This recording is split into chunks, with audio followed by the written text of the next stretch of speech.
Ayan na nga. At ayan na nga. Wow, napakahusay mo. Isa kang alamat na wala sa libro. Ayun, meron. Ang laki yan. 2, 3. Ang laki mo. Ang laki mo. 5. Ayan na. 6. Ayan na.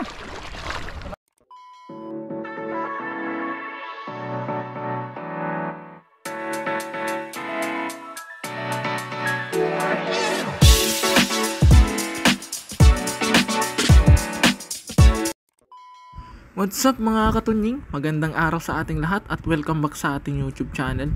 At kung ngayon ka lang pala napadpad sa aking channel, ay inaanyayahan kitang mag-subscribe at i-click ang notification bell para ma-update ka pa sa mga susunod nating videos. At for today's video nga pala mga katunying, ito yung huling vlog namin ni Katropa ng magkasama dahil si Katropa ay uwi na ng Pilipinas. Kaya napagkasundoan namin na gusto naming mag-food trip at dito namin napili sa lugar na ito. Syempre sa tabing ilog. At syempre bago tayo mag-food trip ay kailangan natin manguha ng pang-ulam kahit ito na hihahagis ko na. Ito nga pala yung hagis na kasama katawan. Medyo malalim at magos nga pala tong ilog ngayon dahil umulan dito ng ilang araw.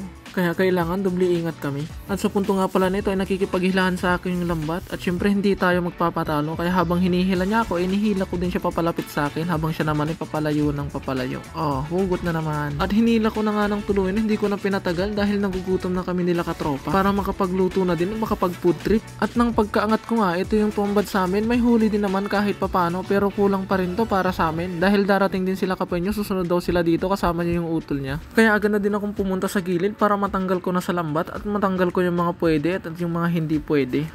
At inuna ko na nga tinanggal itong janitor fish at nang pagkatanggal ko ay binalibag ko na dun sa gilid. Grabe mas ibinalibag. Hinagis ko lang pala yun. Pero pares lang din naman yung walang pinagkaiba. Dalawa nga pa nga sila. Siguro nagdidate tong dalawang to. Yan kasi walang forever. Diyan na muna kayo sa gilid ha. Kapag kasi kami nakakahuli ng janitor fish mga katunya nga, hindi na namin binabalik sa ilog. Dahil isa sila sa mga umuubos ng similya ng tilapia. Pero dati nung bago pa lang ako sa paglalambat ay binabalik ko talaga sila sa ilog. Pero may mga nagsasabi sa akin na wag ko daw ibalik sa ilog dahil namimirisyo daw sa mga tilapia ito. Pero hindi ako sigurado kaya nagtanong-tanong ako sa mga may alam. Sabi nga nila ay malakas daw kumain ng similya ng tilapia ang mga janitor fish. Kaya hindi na namin binabalik pa at hinahagis na lang namin sa gilid. At ay na nga, balik tayo sa vlog.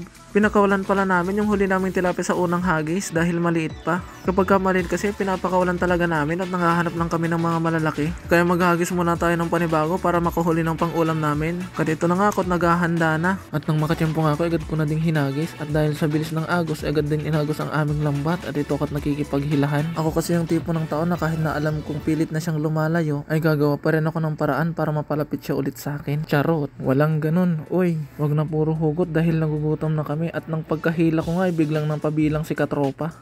3. Ang laki mo. Ang laki mo. 5. Ayan na. 6. Ayan na.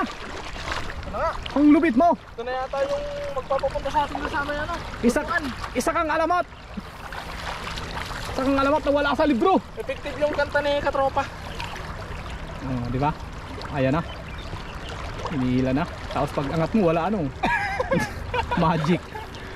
Nakita mo. Ito na nga! Ito na nga! Bang! Bang! Bang! Bang! Yan! Ang laki naman yung kita nyo naman yan. Wow! Super laki mo! Tama, ilagay na natin doon sa tuhog. Tuhog natin. Tuhog na natin. I-mekos na natin yan.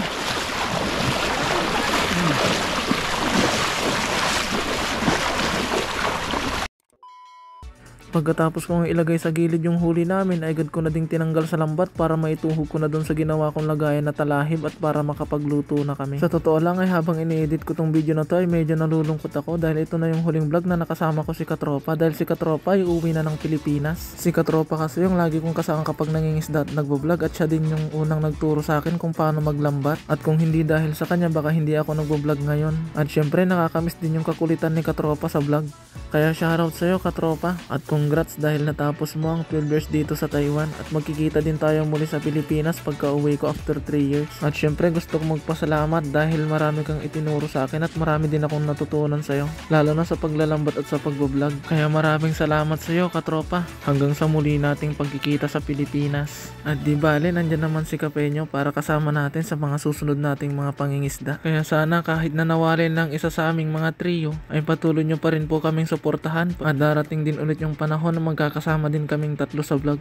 Kaya huwag na nating patagalin pa, tapusin na natin tong ginagawa natin para makapagluto na tayo. Dahil sa ngayon, ito na muna yung last food trip namin, nakasama si Katropa sa tabing ilog. At next year kapag nakauwi tayong Pinas ay pupunta natin si Katropa at doon naman tayo mag food trip sa kanila. Para naman makasama ulit natin siya at makasama sa food trip.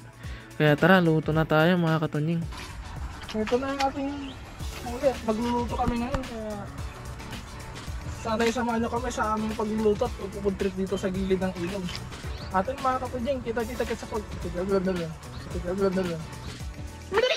Gusto mo mamaya ng 45? Atin mga kapudying, luto na tayo. Let's G! At ayun na nga mga katunying, luto na agad yung ating pagkain. At syempre nandyan si Kapenyo, ang ating albularyo Tagapaypay pala kasi maraming langaw dito sa ilog mga katunying. At tignan nyo nga naman yung uulamin na mga katunying, talagang sariwang sariwa galing sa ilog yan, bagong luto pa. Kung ganito nga naman talagang ang pandali ay talagang mapapakain ka nga talaga ng marami. Kasama pala natin si Kuya Ariel, si Katropa, tsaka si Kapenyo at yung utol ni Kapenyo. Siyempre magsasalo-salo tayo dito mga katunying dahil uuwi na si Katropa. At ito na yung huling food trip natin na makakasama natin si Katropa dahil uuwi na siya ng Pilipinas. Kaya tara na, lantakan na natin to na magkaalaman na. Dahil si Kapenyo ay napapagod ng kakapaybay. Marami kasing langaw dito gawa ng umulan mga katunying. Kaya let's G, saluhan nyo muna kami mga katunying. Nalantakan tong hinanda namin para sa aming munting salo-salo.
At ayun na nga mga katunying, so tapos na tayong kumain at iba naman talaga ang saya kapag kasalo-salo. At naparami nga yung kain namin mga katunying, talagang wasak-wasak yung isda.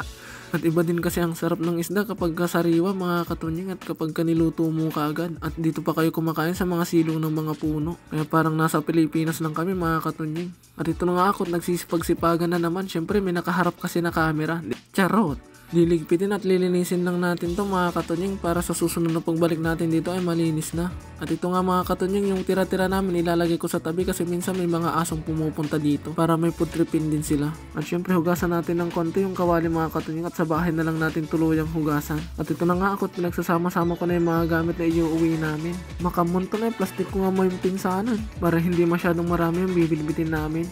Mindset ba? Mindset. At pagkatapos nga pagsama-sama yun, ipinlastic ko na agad para hindi ko malat yung uling kapag isasakay na. Ilalagay ko kasi sa kahon to mga katunying para hindi magkalat yung uling niya. At itong dahon naman na pinagkainan na mga katunying ilalagay ko sa tabi para sa susunod na pagbalik namin dito ay tuyo na at pwedeng pangsiga. Hirap kasi maghanap ng pangsiga dito mga katunying lalo na kapag kakatapos lang ng ulan. At lahat naman ng mga plastic na pinagamitan namin iuwi namin sa dorm at doon namin itatapon kasi may mga pwedeng i-recycle dyan mga katunying. At pagkatapos nga nito ay uuwi na din kami. At ayun mga katunying, so tapos na tayong kumain at nakalagpit na din tayo. At lilinisin lang natin tong mga ginamit natin para hindi tayo makapag-iwan ng kalat. At syempre kasama natin si Katropa, tsaka yung kapatid ni Kapeño, tsaka si Kapeño. At syempre ang ating kaapoy, ayan, si Kuya Ariel. Kaya ayun, maraming salamat po sa walang sawang suporta na binibigyan nyo po sa amin. At mag-ingat po kayo palagi saan man kayo naroroon. God bless po, bye bye.